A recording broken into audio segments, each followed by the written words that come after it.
The storm raged with an intensity that seemed otherworldly. The wind howled through the small mountain village of Al-Karim, shaking windows and rattling doors.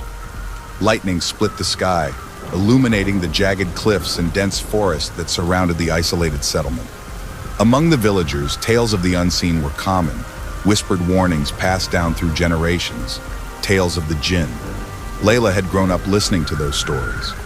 Her grandmother often spoke of strange lights in the forest, eerie voices that mimicked the familiar, and shadows that moved on their own. But Layla, a skeptic by nature, dismissed them as mere folklore, the stuff of overactive imaginations.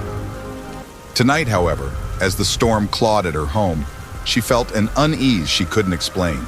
Her father had gone out earlier to secure the livestock, but hours had passed, and he hadn't returned. Layla paced the small, dimly lit living room, her thoughts a whirlwind of worry. The old clock on the wall ticked louder than usual, its rhythmic sound like a heartbeat in the tense silence. When the front door creaked open, her heart leaped. "Baba?" she called out, but there was no answer. She grabbed a lantern and approached the door cautiously. The wind extinguished the flame as soon as she stepped outside, leaving her in near darkness. The storm had subsided slightly, but an unnatural stillness hung in the air. Layla strained her ears for any sound, but the village was eerily quiet. She thought she saw movement in the forest at the edge of her property, a shadow darting between the trees. Summoning her courage, she called out again, "Baba, where are you?" The reply came, but it wasn't her father's voice. It was a distorted echo, a mockery of her own call. "Baba, where are you?" Layla froze, her breath hitching in her throat. The voice came from the forest, drawing her gaze back to the swaying trees. Against her better judgment, she stepped forward, her feet crunching on the wet earth. The forest loomed ahead, its darkness impenetrable. A low, guttural whisper reached her ears. It was incomprehensible, yet chilling, as though multiple voices spoke at once.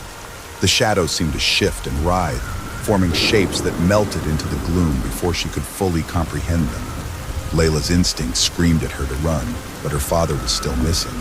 She ventured deeper into the forest, clutching the lantern's extinguished frame as if it were a talisman.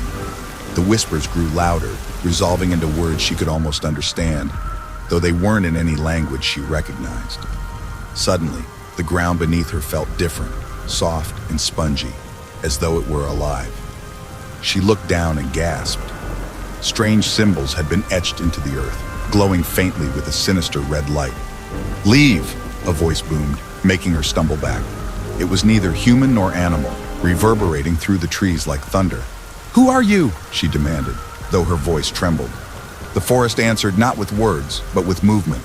A towering figure emerged from the shadows, its form shifting and indistinct as though it were made of smoke. Its eyes burned like embers, piercing her soul. This was no man, it was a jinn. "Your kind is not welcome here," it said, each word dripping with malice. Layla's knees buckled, but she forced herself to stand her ground. "I'm looking for my father, have you seen him?" The jinn laughed, a sound that echoed unnaturally. "Your father trespassed where he should not have. He belongs to us now." Despair and fury flared within her. "Give him back," she shouted, her voice breaking. The jinn tilted its head as if amused.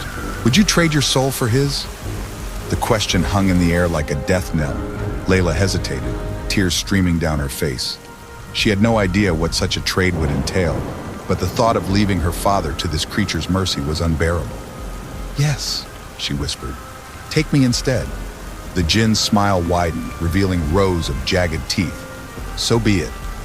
In an instant, the world around her shifted. The forest dissolved, replaced by a realm of darkness and fire. Layla's screams echoed into the void as she was drawn into the jinn's domain, a place where time and reality twisted into nightmarish shapes. Back in the village, the storm subsided entirely, leaving an eerie calm. Layla's father stumbled out of the forest, disoriented but unharmed. He had no memory of what had happened, only a vague sense of dread. When he returned home, he found it empty. Layla was never seen again. The villagers spoke of her sacrifice in hushed tones, adding her story to their growing collection of cautionary tales. The jinn's laughter still echoed through the forest on stormy nights, a reminder of the price paid for trespassing into their world.